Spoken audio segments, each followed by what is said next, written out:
silenzio a dire come una voce infinita pronta a dargli adoita.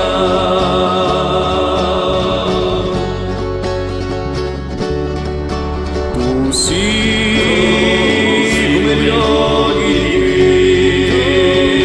che fanno mudia e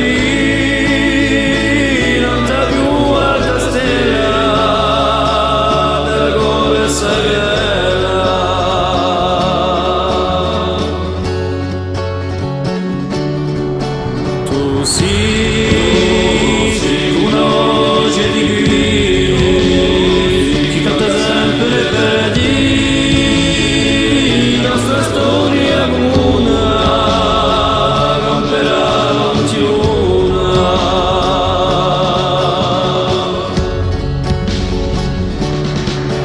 Tu sei un vento di Dio che soffia sempre per dire